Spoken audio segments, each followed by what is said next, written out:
Hello and welcome to my channel Education. My name is Advocate Sheetal Avinash Pawar. आज हम देखने वाले हैं section 26 and section 27 of the Hindu marriage act of 1955। इस act के section 1 से लेके सेक्शन 25 तक का एक्सप्लेनेशन मैंने ऑलरेडी दिया है, आप मेरे चैनल पर जाके देख सकते हैं। Now let's start with section 26, custody of children.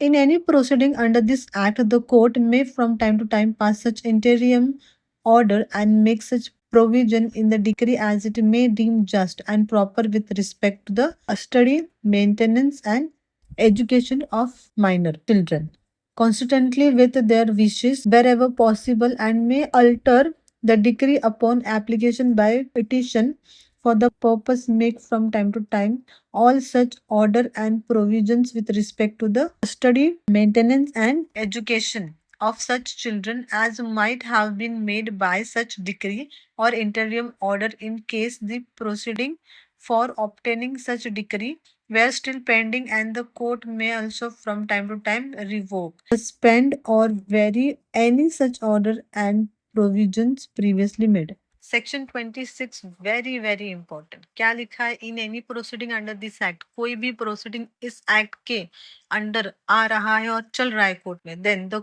Court में under time to time pass such interim order.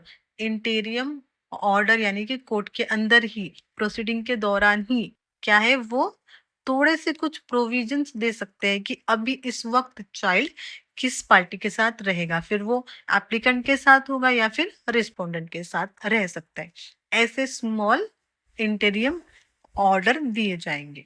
Now क्या लिखा है? With respect to the study maintenance of the child and upon application by petition for the purpose make from time to time all such order and provisions with respect to the custody, maintenance, and education of such children as might have been made by such decree or interim order in case the proceeding for obtaining such decree were still pending, and the court may also from time to time revoke, suspend, or vary any such order and provisions previously made. यानी कि court ने अगर already कोई provision दी हुई है during the proceeding या फिर after the judgment, also judgment हो चुका है, तो उसके बाद भी कोर्ट को ये पावर है कि he can change his judgment, his provisions, he can change. Because बहुत बार ऐसे होता है कि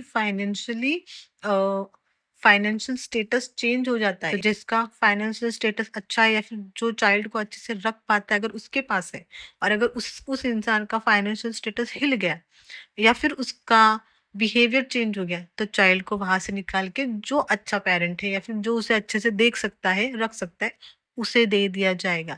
जजमेंट हो गया मतलब ये फिक्स हो गया, ऐसा नहीं होता है. उस चाइल्ड के ऊपर पूरा ध्यान होता है कि वो चाइल्ड सेफ है कि नहीं, उसका स्टडी, उसका मेंटेनेंस, हर चीज पे ध्यान दिया जाता है. Court never leave the hand of a child which is suffering from the divorce and judicial separation of his parents, provided that the application with respect to the maintenance and education of the minor children pending the proceeding for obtaining such decree shall as can as possible be disposed of within 60 days from the date of service of notice on the respondent. It is very simple कि 60 days के अंदर judgement दे देना चाहिए. 60 दिन के अंदर जो ये टॉपिक है, what about the maintenance and the education of the child, इस बारे में 60 दिन के अंदर डिसीजन दे देना चाहिए. अगर प्रोसीडिंग पेंडिंग है तो भी, और प्रोसीडिंग अगर फास्ट चल रही है तो भी, चाइल्ड के रिगार्डिंग जो डिसीजन लेने हैं वो 60 दिन के अंदर ले लेने चाहिए. और वो 60 दिन काउंट होते कब? The date of the service of the notice. Now next, section 27 of the Hindu Marriage Act of 1955, disposal of property. In any proceeding under this act, the court may make such provisions in the decree as it deems just and proper with respect to the any property presented at or about the time of marriage, which may belong jointly to both the husband and wife.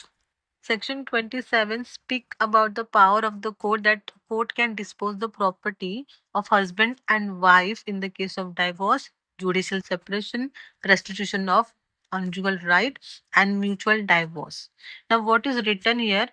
In any proceeding under this act, कोई भी proceeding court में अगर चल रही है under this act, then the court में make such provision in the decree as it deem just and proper. अगर court को ठीक लगता है तो with respect to any property presented, जो प्रॉपर्टी दी हुई है कोर्ट के सामने, जो जितनी दिखाई हुई है उतनी, और about the time of marriage which में belong to jointly to both, और to both husband and wife. यानी कि इट मीन्स कोई भी प्रॉपर्टी जो कोर्ट में दिखाई हुई है वो वाली, जो कोर्ट के सामने रखी है कि इतनी इतनी इनकी प्रॉपर्टी है, या फिर वो प्रॉपर्टी जो दोनों के नाम पे है, या तो हस्बैंड या तो फिर वाइफ, या फिर दोनों भी हस्बैंड और वाइफ की जॉइंटली है, वो भी क्या आती है डाइवोर्स के लिए और जुडिशियल सेपरेशन के लिए क्या है बीच में आ सकती है।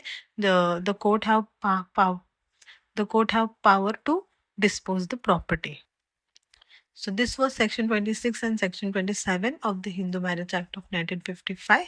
I hope कि ये explanation आपको समझा हो और मेरी ये वीडियो आपके कुछ काम आई हो. Now if you have not subscribed to my channel then do subscribe to my channel because मेरे चैनल पे आपको बहुत easy explanation मिलने वाला है, वो भी सीधा बेयर एक्ट से. मैं पूरे बेयर एक्ट से सिखाती हूँ ताकि बहुत अच्छे से टॉपिक समझ में आ जाए और सेक्शंस भी याद रहे. So do subscribe to my channel. Comment करना मत भूलो. कमेंट में डाउट्स लिखो and like and share my video. Thank you so much for watching.